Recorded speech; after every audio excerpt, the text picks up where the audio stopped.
அனைவருக்கும் வணக்கம். பத்திரிகை ஊடகத்துறை நண்பர்கள் அனைவருக்கும் வணக்கம்.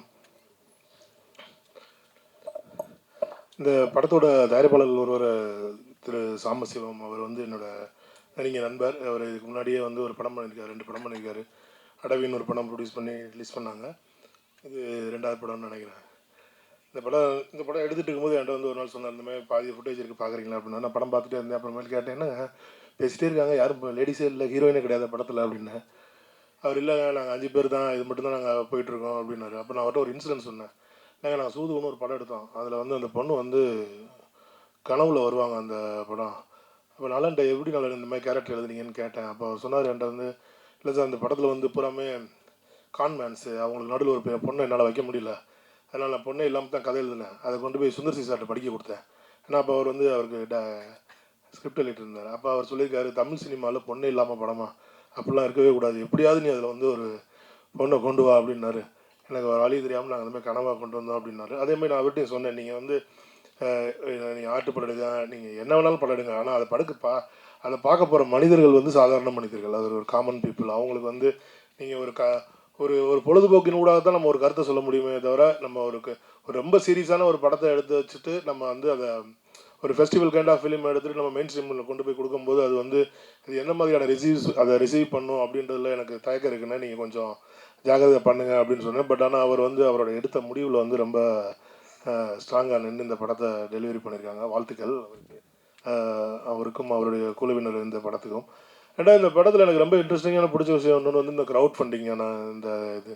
ஏன்னா இனிமேல் இன்றைக்கி இருக்க தமிழ் சினிமா சூழலில் இனிமேல் வந்து தனியான ப்ரொடியூசர்ஸ் அப்படின்றது வந்து இனிமேல் இருக்க மாட்டாங்கன்னு ஒரு 1-2 வருட காலங்களுக்கு அப்புறம் வந்து பார்த்திங்கன்னா இங்கே தமிழ் சூழலில் வந்து இப்போ இன்றைக்கி இருக்கிற மாதிரி ப்ரொடியூசர்ஸ் அப்படின்னு பேர் சொல்லிட்டு இருக்க மாதிரி இன்றைக்கி யாருமே இருக்க மாட்டாங்க. இப்போ நீங்கள் சொல்கிறீங்க சிவி குமார் ப்ரொடியூசர்னு சொல்கிறீங்க, ஞானல் சார் சொல்கிறீங்க, தியாகராஜன் சார் இருக்காங்க, இந்த மாதிரிலாம் இருக்காங்க. பட் இன்னும் 2-3 வருஷங்களில் இந்த மாதிரி ப்ரொடியூசர்ஸ் அப்படின்னு சொல்கிறதுக்கு யாரும் இருக்க மாட்டாங்க. ஏன்னா இப்போ நீ ஹாலிவுட் படம்லாம் பார்க்குறீங்க, அதெல்லாம் வந்து பேனர் பேர் தான் சொல்லுவாங்க, வார்னர் பிரதர்ஸ், டிஸ்னி எடுக்கிறாங்க, மார்வல் எடுக்கிறாங்க அப்படின்னு. ஏன்னா தமிழ் சினிமா சூழலும் அந்த மாதிரியான ஒரு சூழலை நோக்கி தான் போயிட்டு இருக்கு. ஏன்னா இன்றைக்கி வந்து ஒரு சாதாரண அன்றைக்கி நானும் ரஞ்சித்துன்னு பேசிகிட்டு இருந்தோம்.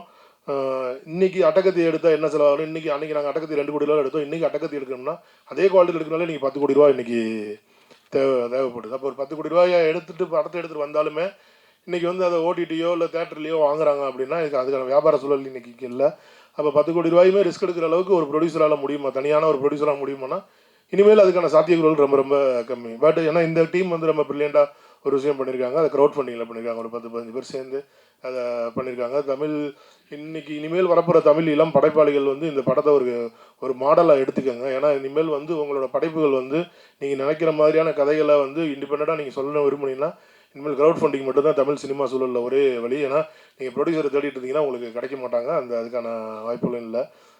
அதேமாதிரி எனக்கு ஒரு ரொம்ப நாளாக ஒரு கொஸ்டின் நான் வந்து இருந்துச்சு. நான் இன்றைக்கி இவங்க வந்து இந்த மாதிரி ப்ரெஸ் மீட் வரப்போகுதுன்னு சொல்லும்போது நான் வந்து அவங்ககிட்டையும் அதை நான் சொன்னேன், இந்த மாதிரி எல்லாத்தையும் உங்கள் மூலமாக தான் கொண்டு போய் சேர்க்குறேன்னு அவங்ககிட்ட சொல்லாதீங்க.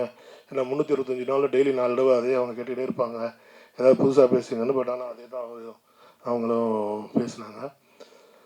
ஸோ இந்த படம் எனக்கு தெரிஞ்சு ஒரு நல்ல கலைப்படைப்பாக வந்திருக்கு. இந்த படத்தை இறைவர நருளில் இந்த படத்துக்கு ஓடிடியில் நல்ல ஒரு வரவேற்பை பெறும்னு நான் நம்புகிறேன். இந்த படக்குழுவினருக்கும் அனைவருக்கும் என்னுடைய வாழ்த்துக்கள்.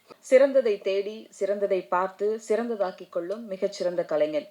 சிறிய படங்களுக்கு எப்போதும் தன் பங்களிப்பை கொடுக்கும் very simple person Santhosh Prathap அவர்களை பேச அழைக்கிறோம்.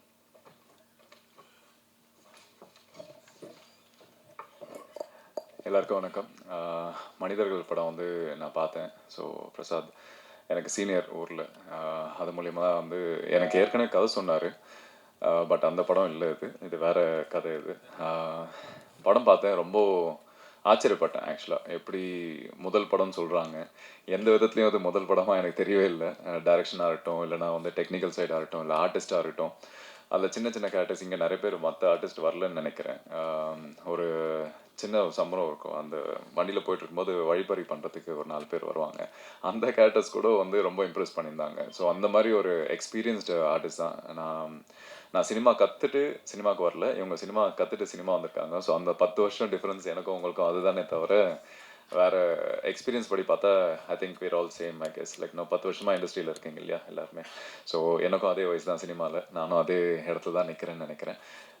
என்ன ஒரு விஷயம்னா, இப்போது வியாபாரம்னு வரும்போது அவங்க கேட்குற கேள்வி கரெக்டான விஷயம் தான். என்னென்னா தெரிஞ்ச ஆர்டிஸ்ட் வேணும் அப்படின்னு நினைக்கிறதோ, இல்லை தெரிஞ்ச டெக்னீஷியன்ஸ் இருக்கணும்னு நினைக்கிறதோ, அது அவங்க சைடில் இருக்கிற நியாயம். ஸோ எங்கள் சைட்லேருந்து பார்த்தீங்கன்னா, நான் இப்போது நிறைய படங்களுக்கு வந்து புதுமுக இயக்குனருக்கு வந்து வாய்ப்பு தந்திருக்கேன். ஆனால் சில நேரத்தில் நம்ம படம் ஆரம்பிக்கும் போதே நம்மளுக்கு தெரிஞ்சிடும் அந்த படம் எப்படி வரப்போகுது அப்படின்னு. இருந்தாலும் வந்து முழு நம்பிக்கையை போட்டு பண்ணும்போது சில நேரத்தில் அந்த படம் வந்து ரெக்கக்னைஸ் ஆக மாட்டேங்குது. ஸோ அந்த விதத்தில் இந்த சைடும் ஒரு ட்ராபேக் இருக்குது. ஸோ அதனால் நான் யாரையும் நான் இங்கே தப்பு சொல்ல முடியாது. ஒரு சைட்லேருந்து பார்த்தா எல்லாருடைய ஆதங்கம் வந்து அவங்க சைட்லேருந்து பார்த்தா நியாயமாக தான் இருக்கும். ஸோ டெஃபினெட்லி இது நல்ல படைப்பு தான். ஸோ கண்டிப்பாக இது நல்லபடியாக பேசப்படும். இது சினிமாவா தியேட்டரா எப்படி பிஸ்னஸ் ஆகுதுன்னு எனக்கு தெரியாது. அண்ட் கண்டிப்பாக ஓடிடியில் வந்தால் எப்படியும் ஸ்லோ பிக்கப் ஆனாலுமே வந்து கண்டிப்பாக அந்த படம் பேசப்படும்னு எனக்கு தெரியும். ஏன்னா நம்ம ஒரு 10 வருஷம் 15 வருஷமாக வந்து சினிமா பார்த்துட்ருக்கோம். சினிமா சின்ன வயசுலேருந்தே பார்த்துட்ருக்கோம், இண்டஸ்ட்ரியில் இருக்கோம். ஸோ இதில் கற்றுக்கிட்ட விஷயம் என்னென்னா, எது நல்ல படம் இல்லைன்னு நம்மளுக்கு அட்லீஸ்ட் பர்சனலாக தெரியும்.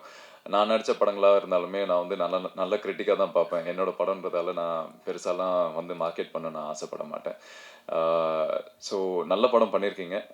பிரேக் கிடைக்கிறதுக்கு கண்டிப்பாக டைம் எடுக்கும். இல்லைனா இந்த படமே பெரிய வெற்றியாக கூட அமையும். அது நம்ம கையில் இல்லை. ஏன்னா இன்றைக்கி நிறைய படங்கள் எனக்கு கிட்டத்தட்ட ஒரு 6-7 படங்கள், ஒரு 2 வெப் சீரிஸ், இது எல்லாமே இன்னும் பெண்டிங்கில் இருக்குது. பெரிய பெரிய ப்ரொடியூசர்ஸ் தான், பெரிய பெரிய டைரக்டர்ஸ் தான். இருந்தாலும் அவங்களே வந்து சினிமா வந்து இன்றைக்கி என்னன்னு தெரியாமல் புரியாமல் இருக்காங்க. ஏன்னா இங்கே ஓடிடி பிளாட்ஃபார்மாக இருக்கட்டும், இல்லைனா மற்ற பிளாட்ஃபார்ம் தான் இருக்கட்டும், எல்லாருமே வந்து ஒரு இனிஷியலாக வந்து சினிமா தான் இருக்குது. ஆனால் சினிமா வந்து பயங்கரமாக சப்ரஸ் பண்ணி வச்சுருக்காங்க.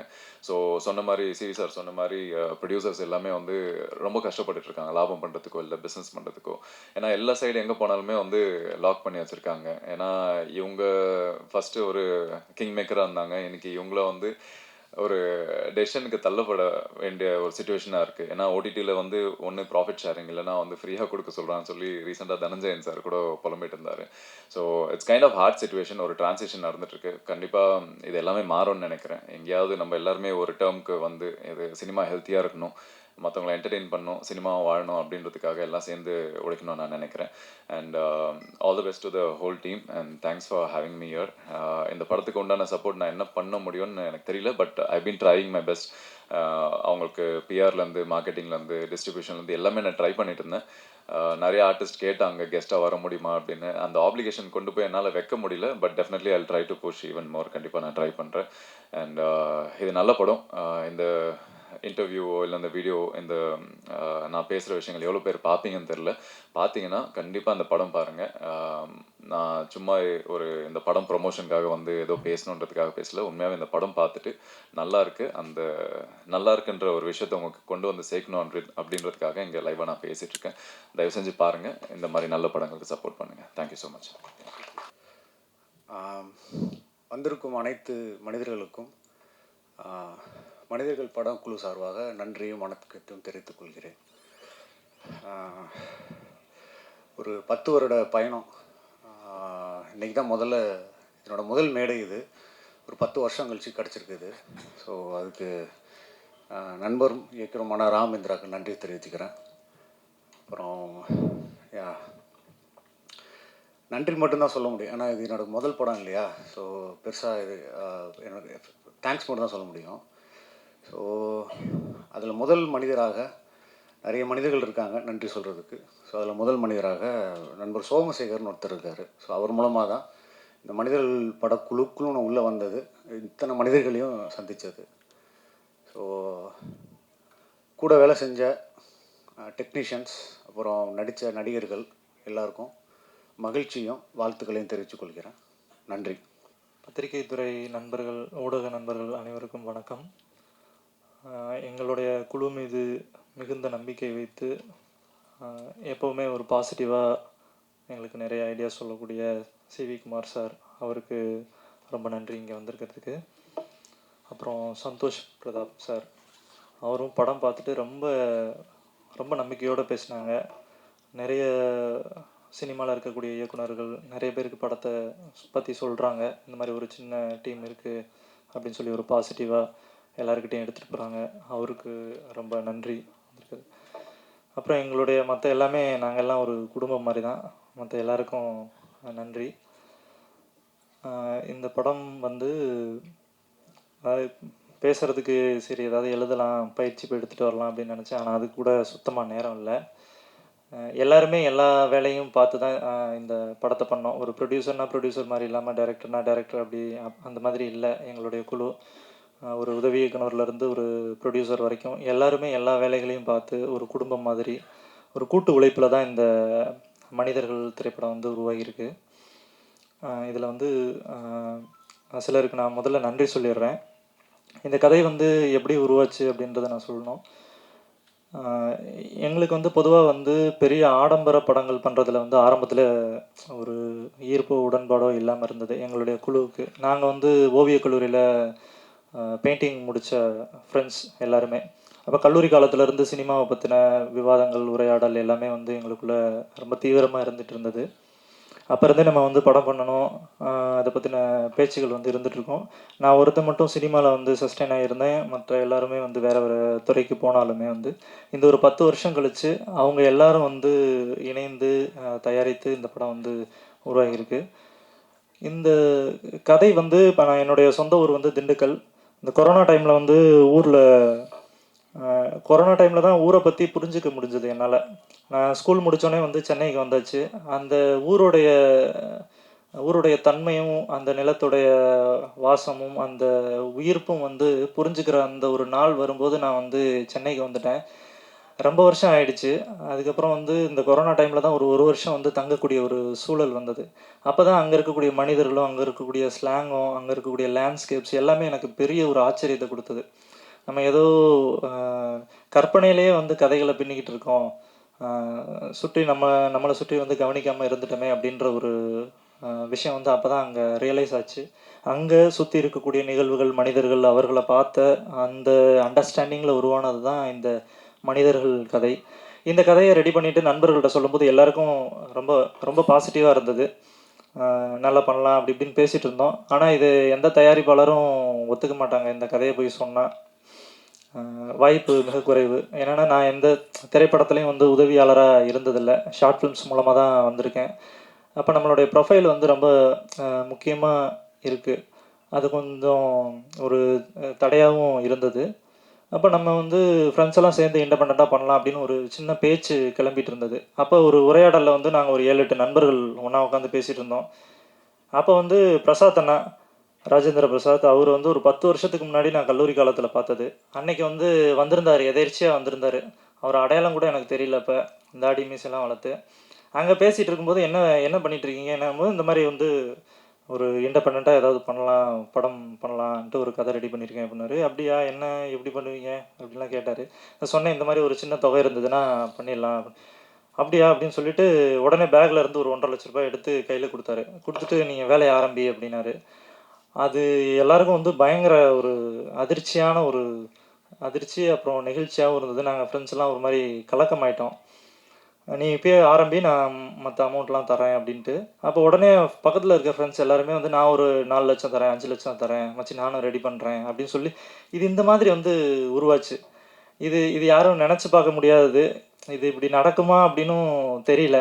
இதை கேள்விப்பட்ட ஃப்ரெண்ட்ஸ் ஆஃப் ஃப்ரெண்ட்ஸ், யூகேல இருக்கக்கூடிய நவீன், இங்கே தரணிதரன், அப்புறம் யுவராஜ் எல்லாருமே வந்து கலந்து ஒவ்வொரு நண்பர்களும் இப்போ எங்களை பற்றின ஒரு நம்பிக்கையோட எங்கெங்கேருந்து வந்து அமௌண்ட்டை கொடுத்தாங்க.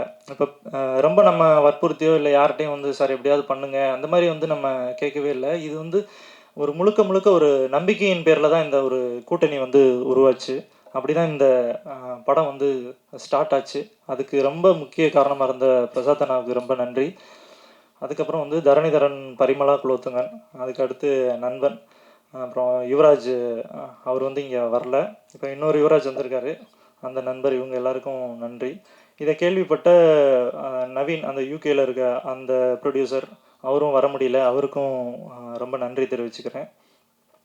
இந்த ஒரு கூட்டணி உருவானோடனே வந்து ஒரு மிகப்பெரிய ஒரு சப்போர்ட்டாக மேற்கொண்டு வந்த சாம்பசிவம் சார், அவர்கிட்ட போயிட்டு நாங்கள் இந்த மாதிரி ஒரு படம் பண்ண போகிறோம் அப்படின்னு சொல்லிட்டு சொல்லும்போது அவருக்கு கதை ரொம்ப பிடிச்சிருந்தது. அவர் வந்து சரி இந்த குழு வந்து ஒரு நம்பிக்கையோடு இருக்குது, ஒரு புது முயற்சியை பண்ணுறாங்க அப்படின்னு சொல்லி அவரும் இந்த குழுக்குள்ளே மிக முக்கியமான ஒரு ஆளாக வந்து இந்த படத்துடைய வடிவம் வந்து இன்னும் கொஞ்சம் பெருசாச்சு. அவருக்கு ரொம்ப நன்றி. அதே மாதிரி இதில் வந்து இன்னும் கொஞ்சம் ஒரு சிலர் வந்து ப்ரொடியூஸ் பண்ணியிருக்க என்னுடைய நண்பர்களுடைய பேரை மட்டும் நான் சொல்லிக்கிறேன். சுந்தரமூர்த்தி அண்ணா, அதுக்கப்புறம் கஸ்தூரி பாண்டரங்கன் என்னோட தங்கச்சி, அப்புறம் கார்த்திகா மங்களேஸ்வரன், பிரியதர்ஷினி, அதுக்கப்புறம் ராமச்சந்திரன், அஜித்குமார், இவங்க எல்லாருமே வந்து இதில் வந்து ஒன் ஆஃப் த இன்வெஸ்டர்ஸாக வந்திருக்காங்க. அவங்க எல்லாருக்கும் நன்றி. அதுக்கப்புறம் முக்கியமாக வந்து இந்த படத்தை ஆரம்பிக்கும் போது ஒரு சினிமாட்டோகிராஃபர் அஜய் ஆப்ரஹாம் ஜார்ஜ், இந்த கதை வந்து சொன்ன நாள்ல இருந்தே வந்து இதுக்கான வேலைகளை வந்து நாங்கள் ஆரம்பிச்சிட்டோம். இந்த மாதிரியான ஒரு செட்டப் அப்படின்னு சொல்லும்போது இரவில் வந்து நிறைய படங்கள் இருக்குது, ஆனால் இதில் நம்ம என்ன வந்து தனித்து பெருசாக பண்ண போகிறோம் அப்படிங்கும்போது ஒரு பெரிய ஒரு டிஸ்கஷன்ஸ் எங்களுக்குள்ளே வந்துச்சு. கலர்ஸை வந்து எப்படி ட்ரீட் பண்ணுறது, லைட்ஸை எப்படி வந்து கொண்டு வர்றது, மக்களுக்கு ரொம்ப யதார்த்தமான ஒரு அழகியல் படைப்பாக இது வந்து வரணும், ஒரு ஏஸ்தட்டிக் ரியலிசம் பாணியில் வந்து இது வரணும் அப்படின்னு சொல்லி அதுக்காக நிறைய ஒர்க் அவுட் பண்ணோம். நிறைய வந்து அனலைஸ் ஸ்டடீஸ்லாம் பண்ணி அவர் ரொம்ப கடுமையாக உழைச்சி இந்த படத்துக்காக விஷுவல்ஸ் கொடுத்துருக்காரு. அது உங்களுக்கு படம் பார்க்கும்போது உங்களுக்கு தெரியும் நம்புகிறேன். அதுக்கப்புறம் வந்து எடிட்டர் தின்சா, அவருடைய உழைப்பு வந்து அபாரமானது. கிட்டத்தட்ட ஒரு 10 மாதத்துக்கிட்ட இந்த படத்துடைய படத்தொகுப்பு நடந்தது. அது சொன்னால் வந்து நாங்கள் படம் பண்ணிகிட்டு இருக்கும்போது எல்லோரும் சொல்லுவாங்க, என்ன அவதார படமாக எடுக்கிறீங்க, இத்தனை வருஷமாக போட்டு இது பண்ணிக்கிட்டே இருக்கீங்க அப்படிம்பாங்க. அது நம்ம சொல்லி புரிய வைக்க முடியாது. அது நிகழ்ந்து வரும்போது தான் அதோடைய சாரம் வந்து நமக்கு அது கண்கூட பார்க்கும்போது தான் அது வந்து நமக்கு ரொம்ப ஆத்மார்த்தமான ஒரு உணர்வாக இருக்கும். அது மாதிரி நாங்கள் ஒரு சில வருடங்கள் இந்த படத்தில் வந்து பயணித்து எங்களுக்கு திருப்தியாக இந்த படத்தை வந்து உருவாக்கியிருக்கோம். தின்சாக்கு ரொம்ப நன்றி.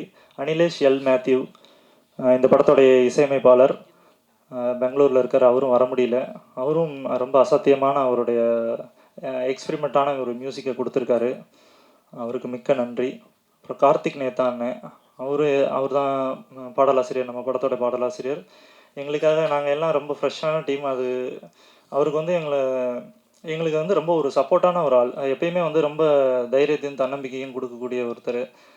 ரொம்ப ஒரு அற்புதமான மனிதர். அவருடைய வழிகாட்டுதல் வந்து எங்களை ரொம்ப சரியாக கொண்டு போகிற மாதிரி நாங்கள் ஃபீல் பண்ணுறோம். நிறைய அவருடைய நண்பர்கள்ட்ட எல்லாம் படத்தை வந்து பரிந்துரைத்தார். எக்கச்சக்கமான பேர் வந்து படம் பார்த்து எங்களுக்கான ப்ளஸ் அண்ட் மைனஸ் நிறைய விஷயங்களை சொன்னாங்க. அவங்க எல்லாருக்கும் நன்றி. அப்புறம் கோ டைரக்டர்ஸ் அபிஷேக் பிரதர், அவருக்கு நன்றி. அப்புறம் அரவிந்த், லோகேஷ், கார்த்திக், விக்கி, எல்லாருக்குமே என்னுடைய நன்றி தெரிவிச்சுக்கிறேன். ஒரு விஷயம் வந்து சொல்லணும்னு ஆசைப்பட்றேன். இந்த படம், அதாவது யாரையாவது நான் விட்டுருந்தேன்னா மன்னிச்சுக்கோங்க, எனக்கு மைண்டில் இருக்கிறத நான் சொல்கிறேன். இந்த படம் வந்து பண்ணி முடிச்சுட்டு நம்ம வந்து எல்லாருக்குமே வந்து ஒரு கேள்வி வந்து கேட்குறாங்க, படம் பார்க்குறதுக்கு முன்னாடி இந்த மாதிரி ஒரு படம் பண்ணியிருக்கோம் அப்படின்னா, ஓகே ஃபீச்சர் ஃபில்மா யார் நடிச்சிருக்கா அப்படின்னு கேட்குறாங்க. இந்த மாதிரி சொன்னால் இது யாருமே தெரில, எல்லாருமே நியூ ஃபேஸ் அப்படிங்கும்போது, என்னப்பா ஒரு ஆக்டர் இருந்தால் நல்லா இருக்குமே, ஒரு பிக் பாஸ் முகமாவது இருந்திருந்தா எப்படியாவது கொண்டு போய் சேர்த்துடலாமே, எல்லாருக்கிட்டேயும் அந்த ஒரு கேள்வி வந்துடுது. இது வந்து தொடர்ந்து வந்து இந்த நம்மளுடைய சினிமா வந்து அந்த நடிகர்களை வைத்தே வந்து பயணிச்சுக்கிட்டு இருக்கிறாங்க, நடிகர்கள் இருந்தால் தான் அப்படின்ட்டு. இது வந்து ஒரு ரொம்ப சிக்கலான ஒரு விஷயமா இருக்குது புதிய இளம் தலைமுறை படைப்பாளிகளுக்கு. இந்த ஜென்ரேஷனில் தான் எங்கள் கைக்கு வந்து கேமரா வந்திருக்கு. கேமராவை எடுத்துகிட்டு இறங்கலாண்டா அப்படின்னு சொல்லிட்டு ஒரு 4 பேர் சேர்ந்தா படம் பண்ணிடலாம் அப்படின்ற ஒரு சாதகமான சூழல் வந்து இந்த ஜென்ரேஷனுக்கு வந்திருக்கு. இந்த நேரத்தில் நாங்கள் எங்கே போய் நடிகர்களை பிடிக்கிறது? எல்லாருமே நியூ ஃபேஸு, எங்களுக்கு யார் ஒத்துழைப்பு கொடுப்பா?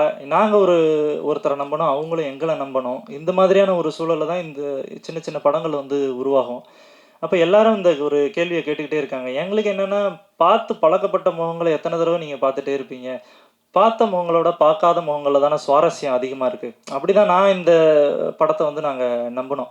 எப்பயுமே பார்த்து இவங்க முகம், இவங்க எது சொன்னாலுமே ஒரு 4-5 நடிகர்களை வச்சே நம்ம வந்து அந்த கதையை கேட்கும்போது, அந்த கதை வடிவம் முடிஞ்சு வரும்போதே ஒரு சலிப்பு தட்ட ஆரம்பிச்சிருது. இப்போ இந்த படம் வந்து என்னை பொறுத்த வரைக்கும் ரொம்ப அபாரமாக இருக்காததெல்லாம் கிடையாது. ஒரு புதிய அனுபவத்தை உங்களுக்கு கொடுக்கும். அந்த புதிய அனுபவம் எப்படி வருதுன்னா, இந்த புதிய முகங்களை பார்க்கும்போது தான் அது வருதா நான் நம்புகிறேன். முன்னாடி கொஞ்சம் நம்ம சினிமாவில் கொஞ்ச நாளுக்கு முன்னாடி கூட ஒரு 30 வயசுலேருந்து 40 வயசு அந்த யங் ஜென்ரேஷனாக பார்த்தா ஒரு ஆக்டர்ஸ் வந்து ஒரு 20-25 பேர் இருப்பாங்க ஒரு 15 வருடங்களுக்கு முன்னாடி. இன்றைக்கி அந்த நடிகர்களோட எண்ணிக்கை வந்து ரொம்ப குறைஞ்சிருச்சு, ரொம்ப சொற்பமாக இருக்குது. எந்த தயாரிப்பாளர்கிட்ட போனாலுமே வந்து ஒரு 4-5 நடிகர்களை வச்சு அந்த கதை பண்ணக்கூடிய ஒரு சூழல் வந்து இருக்குது. அது வந்து கதைக்கு ரொம்ப பெரிய சாபக்கேடுன்னு நான் நினைக்கிறேன். அந்த கதை வந்து உருவாகி அடுத்த கட்டத்துக்கு போகும்போதே அது நீர்த்து போக ஆரம்பிச்சிருது. ஒரு 18 வயது இளைஞனுக்கு ஒரு கதை பண்ண முடியல, 60 வயது ஆட்களுக்கும் ஒரு கதை பண்ண முடியல. எல்லா கதைகளும் இந்த மாதிரியான ஒரு குறிப்பிட்ட வயது நபர்களுக்காக சுருக்கப்படுது. அதோடைய தன்மையை வந்து இழக்குது. அது வந்து ரொம்ப சிக்கலானது. நம்ம எல்லாரும் சேர்ந்து புதிய முகங்களை வந்து ஏற்றுக்கொள்ள வந்து பழகணும். அதை கொஞ்சம் நான் எல்லாருக்கிட்டையுமே அது வந்து குறிப்பிட்டு சொல்ல முடியாது. தயாரிப்பாளரோ வந்து இல்லை மக்களோ யாரையுமே நம்ம வந்து குறிப்பிட்டு சொல்ல முடியாது. இது எல்லாரும் சேர்ந்து உருவாக்கக்கூடிய ஒரு விஷயம். இது மாதிரி தான் நடிகர்கள் மாதிரி எல்லாரையுமே இயக்குனர்கள் எல்லாரையுமே நான் சொல்கிறேன். அது வந்து ஒரு ஹெல்த்தியான ஒரு விஷயமா இருக்கும் நினைக்கிறேன் திரைப்படத்துறைக்கு. இந்த படம் வந்து பார்த்த இயக்குனர்கள், ஒளிப்பதிவாளர்கள், நிறைய டெக்னீஷியன்ஸ் பார்த்தாங்க. ரொம்ப பாசிட்டிவான ஃபீட்பேக்ஸ் வந்துச்சு. இது வந்து மக்கள்கிட்ட கொண்டு போய் சேர்க்கறதுக்கு ஒரு மிகப்பெரிய சிரமமாக இருக்குது. எப்பயுமே ஒரு படத்தை வந்து யாராவது ஒரு பெரிய ஆள் சொன்னால் தான் வந்து அது நல்லாயிருக்கு அப்படின்னு எல்லோரும் நம்பக்கூடிய ஒரு விஷயம் வருது. யாராவது சொல்லணும் அப்படின்னு எதிர்பார்க்குறாங்க. அது சொல்லி முடிக்கிறதுக்குள்ளே அந்த படம் எங்கேயோ போயிடுது, காணாமல் போயிடுது. அந்த மாதிரி வந்து நம்மளுடைய படம் எடுக்கக்கூடாதுன்னு நினைக்கிறேன். நாங்கள் வந்து எப்பயுமே ஒரு ஓவியக் கல்லூரின்றனால இந்த திரைப்படம் வந்து ஒரு கேன்வாஸில் எப்படி நாங்கள் பெயிண்டிங் பண்ணுவோமோ அது மாதிரி எங்களுடைய எண்ணத்தை வந்து ஒரு திரைப்படமாக வடிக்கணும் அப்படின்னு சொல்லி உருவாக்குனது தான் இந்த மனிதர்கள் திரைப்படம். இதில் வந்து எந்த ஒரு சமரசமோ தலையீடுகளோ வந்து பெருசாக இல்லை. எல்லாருமே நண்பர்களாக இருந்தனால அந்த ஒரு விஷயம் அமைஞ்சது எங்களுக்கு. அது ரொம்ப முக்கியமான விஷயம். அதாவது ஓவியத்துறையிலேருந்து வந்தனால நான் சொல்கிறேன். என்னுடைய பாயிண்ட் ஆஃப் வியூ என்னென்னா ஒரு ஓவியம்னா அதை நாங்கள் மாஸ்டர்ஸை வந்து ஃபாலோ பண்ணுவோம். மாஸ்டர்ஸை வந்து அந்த படைப்பை காட்டணும் அப்படின்ற மாதிரி நினைப்போம். அது மாதிரி தான் நாங்கள் வந்து இந்த திரைப்படத்தையும் வந்து ஒரு மாஸ்டர்ஸ் பார்த்தா நல்லாயிருக்கும். ஏன்னா எங்களுக்கு சினிமா பின்புலம் எதுவுமே கிடையாது, யாருக்கும் யாரையும் தெரியாது. எப்பயுமே வந்து ரொம்ப சிரமப்பட்டு தான் முயற்சி பண்ணுறோம். எங்களுடைய ஒரு வேண்டுகோள் என்னென்னா திரைத்துறையில் இருக்கக்கூடிய மாஸ்டர்ஸ் அவங்க வந்து எங்களுடைய படத்தை பார்க்கணும் அப்படின்னு நான் விரும்புகிறேன். அதை உங்கள் வழியாக வந்து சொன்னால் வந்து அவங்களுக்கு போய் சேரும் அப்படின்னு நினைக்கிறேன். ஏன்னா யாரையும் ஈஸியாக என்னால் தொடர்பு கொள்ள முடியாது, அது தவறு கிடையாது. அப்போ இந்த மாதிரியான ஒரு பெரிய இயக்குனர்களோ பெரிய நடிகர்களோ திரைத்துறையில் முக்கியமாக இருக்கக்கூடிய கலைஞர்கள் வந்து மனிதர்கள் திரைப்படத்தை பார்த்து அதை பற்றின கருத்துக்களை பகிர்ந்தால் அது இன்னும் கொஞ்சம் மக்களுக்கு கொண்டு போய் சேர்க்க முடியும், நிறைய மக்களுக்கு. அதை உங்களோட வாயிலாக நான் கேட்டுக்கிறேன். எல்லாருக்குமே ரொம்ப நன்றி. ஊடகத்துறை நண்பர்கள் அனைவருக்கும் இது மக்கள்கிட்ட கொண்டு போய் சேருங்க. தேங்க்யூ.